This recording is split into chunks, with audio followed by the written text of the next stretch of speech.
अस्सलाम वालेकुम। मेरा नाम मोहम्मद शुएब है और आप देख रहे हैं शेबी बिटकॉइन यूट्यूब चैनल। आज के दिन जो मेरा टॉपिक है वो क्रिप्टो मार्केट की अपडेट देना है, बिटकॉइन का एनालिसिस करना है और साथ ही क्रिप्टो मार्केट से related news and update share करूंगा। सबसे पहले टोटल क्रिप्टो मार्केट की बात करते हैं। यहाँ पर टोटल क्रिप्टो मार्केट 1.03 ट्रिलियन है, जो कि डिक्रीज़ होता हुआ नज़र आ रहा है 0.33%।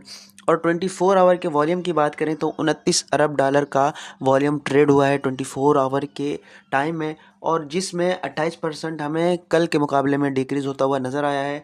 और स्टेबल कॉइन में ट्रेडिंग की बात करें तो स्टेबल कॉइन हमारे 24 घंटे के वॉल्यूम के 89% स्टेबल कॉइन में ट्रेड हुआ है, यानी लोगों ने अपने एसेट को स्टेबल कॉइन में कन्वर्ट किया है। और सिर्फ 3 अरब डॉलर जो है वो हमारे अल्ट्स कॉइन में लगे हैं। और बिटकॉइन डोमिनेंस की बात करें तो बिटकॉइन डोमिनेंस जो है हमें इंक्रीज़ होता हुआ नज़र आ रहा है। यहाँ पर देखें 0.18% यहाँ पर हमें इंक्रीज़ नज़र आ रहा है बिटकॉइन डोमिनेंस में। अब बिटकॉइन की प्राइस के बारे में बात करते हैं कि बिटकॉइन की प्राइस कहाँ मूव कर रही है। यहाँ पर 24 आवर के टाइम में परसेंटेज के अकॉर्डिंग हमें 0.30% इंक्रीज़ नज़र आ रहा है बिटकॉइन में। और प्राइस की बात करें तो प्राइस का लो 22,198 है और हाई जो है 22,613 है, यानी $400 का बिटकॉइन में इंक्रीज़ आया है। लेकिन यहाँ पर अगर हम डाउन साइड पर देखें अल्ट्स कॉइन को, तो अल्ट्स कॉइन हमें ब्लीड करते हुए नज़र आ रहे हैं और कुछ अल्ट्स कॉइन में हमें थोड़ा थोड़ा सा जो है पंप नज़र आ रहा है, लेकिन मोस्ट ऑफ कॉइन जो है हमें रेड नज़र आ रहे हैं, यानी अल्ट्स कॉइन में लोग फ़िलहाल इंटरेस्टेड नहीं हैं बल्कि बिटकॉइन में बाय कर रहे हैं। अब हम बिटकॉइन के चार्ट पर जाकर बिटकॉइन का एनालिसिस करते हैं कि बिटकॉइन के नेक्स्ट मूव क्या हो सकते हैं। बिटकॉइन का चार्ट मैंने ओपन कर लिया। यहाँ पर बिटकॉइन ने देखें ऐसे मूव किया था कल के दिन जैसे कोई स्टेबल कॉइन मूव करता है कि बस थोड़ा थोड़ा सा परसेंटेज जो है अपसाइड डाउन साइड जा रही थी। लेकिन यहाँ पर जो है बिटकॉइन ने हमारे पास थोड़ा सा मैसिव रैली दिखाई यहाँ पर, लेकिन 22,500 पर एक तो इसे 55 मूविंग एवरेज येलो लाइन जो है वो रेजिस्ट कर रही थी और साथ में 22,500 का एरिया जो है रेजिस्टेंस के तौर पर इसको फिर सामने आया और उसके बाद जो है ये दोबारा से डाउन साइड पर आ गया। अब दोबारा से उसी एरिया में ट्रेड कर रहा है जहाँ पर ये स्टेबल कॉइन हमारे पास बना हुआ था। तो अब बिटकॉइन की मूवमेंट के बारे में क्या राय है मेरी, ये मैं आपको बताता हूँ 4 आवर के टाइम फ्रेम में और डेली के टाइम फ्रेम में। सबसे पहले हम 4 आवर का टाइम फ्रेम ओपन करते हैं। 4 आवर के टाइम फ्रेम में हमारे पास ये वाला एरिया जो है स्ट्रॉन्ग सपोर्ट साबित हो सकता था और यहाँ से बिटकॉइन बाउंस ले सकता था। लेकिन जैसे कि सिल्वर गेट बैंक की बैंक्रप्सी की न्यूज़ जो है वो गर्दिश कर रही है, साथ ही एमटी गॉक्स एक्सचेंज के बिटकॉइन, और उसके अलावा इकोनॉमिकली भी यूएस के हालात कुछ खास अच्छे नहीं हैं। तो इस वजह से जो है इन्वेस्टर रिस्क नहीं ले रहे, बल्कि बिटकॉइन हमें बहुत ही लो वॉल्यूम के साथ कंसोलिडेट करता नज़र आ रहा है। लेकिन सबसे पहले हमारे पास अगर बिटकॉइन को नीचे जाना है तो ये वाला एरिया हमें जो है फ्लिप करना पड़ेगा डाउन साइड पर। उसके बाद हमारे पास ये एरिया होगा 21,500 का, यहाँ से हम जो है बाउंस देख सकते हैं। तो आपने फ़िलहाल वीकेंड के ख़त्म होने का इंतज़ार करना है। मंडे के दिन आपने देखना है कि बिटकॉइन कहाँ पर मूव करता है। फ़िलहाल हमारे पास ये वाला एरिया मूविंग एवरेजेस का एरिया है। यहाँ पर ये 4 मूविंग एवरेजेस आपको नज़र आ रही हैं। ये 21, 50, 100 और 200 मूविंग एवरेज हैं।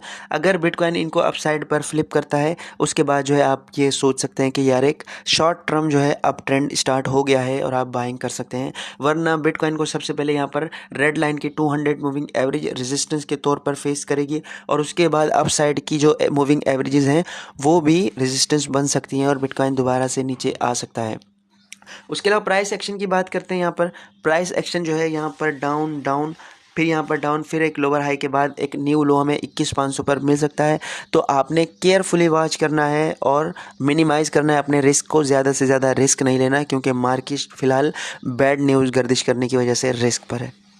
डेली के टाइम फ्रेम की बात करें तो डेली का टाइम फ्रेम का अप ट्रेंड जो है वो कंटिन्यू है। अगर हमारे पास ये वाला एरिया जो है इस जोन से नीचे अगर बिटकॉइन की कैंडल आ जाती है तो फिर हमारा ब्रेक ऑफ स्ट्रक्चर हो जाएगा और हम फिर डाउन साइड पर जा सकते हैं। हमें एक लोअर लो के बाद लोअर हाई मिलेगा और उसके बाद जो है हम फिर फर्दर मज़ीद एक और लो बना सकते हैं। तो आपने इस चीज़ को भी वॉच करना है कि क्लोजिंग जो है हमारी डेली की क्लोजिंग कोई भी इससे नीचे नहीं होनी चाहिए। अगर इससे नीचे हुई तो स्ट्रक्चर ब्रेक हो जाएगा और हम अप ट्रेंड से डाउन ट्रेंड में चले जाएंगे। मार्केट से रिलेटेड मेरी पहले न्यूज़ है कि बाइडन के एडमिन ने कहा है कि हम अपना सीबीडीसी लॉन्च करेंगे तो वो बिटकॉइन और क्रिप्टो को डिफीट कर देगा। और साथ ही इंडियन बैंक ने भी ऐसा ही बयान दिया है। इंडियन सेंट्रल बैंक ने कहा है कि हम जो है डिजिटल करेंसी लॉन्च करेंगे जो कि अल्टरनेटिव के तौर पे यूज़ होगी क्रिप्टो करेंसी और डिजिटल करेंसी के। यानी उनके मुताबिक जो है बिटकॉइन और क्रिप्टो करेंसी की जगह जब हम अपना CBDC लॉन्च करेंगे तो लोग जो है उसकी तरफ राग़िब होंगे, लेकिन ऐसा नहीं होगा। इसकी वजह यह है कि बिटकॉइन और क्रिप्टो करेंसी का नैरेटिव सेंट्रलाइजेशन नहीं बल्कि डिसेंट्रलाइजेशन है। अगर कोई भी कॉइन है, कोई भी अथॉरिटी है, कोई भी किस्म का प्रोजेक्ट है, जब वो डिसेंट्रलाइजेशन नहीं होगा बल्कि सेंट्रलाइज होगा हुकूमत के हाथ में, गवर्नमेंट के हाथ में या सेंट्रल बैंक के हाथ में, तो वो कभी भी बिटकॉइन या क्रिप्टो करेंसी को डिफीट नहीं कर सकता। क्योंकि बिटकॉइन या दूसरी क्रिप्टो करेंसी से लोग राग़िब ही इसलिए हैं क्योंकि वो डिसेंट्रलाइज हैं, यानी किसी भी अथॉरिटी के हाथ में नहीं है।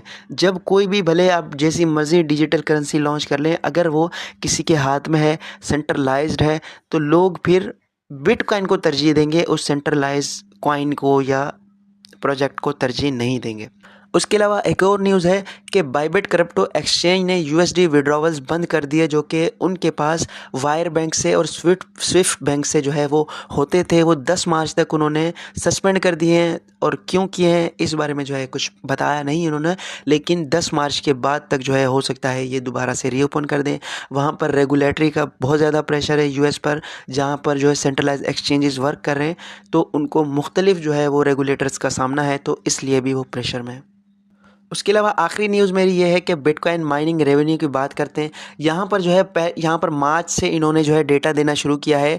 मार्च 2022 को माइनर्स का रेवेन्यू जो था मंथली वो 1.2 बिलियन था और वो कम होते होते लोएस्ट पॉइंट पर आ गया और $473 मिलियन का भी आ गया 2022 के नवंबर और दिसंबर में।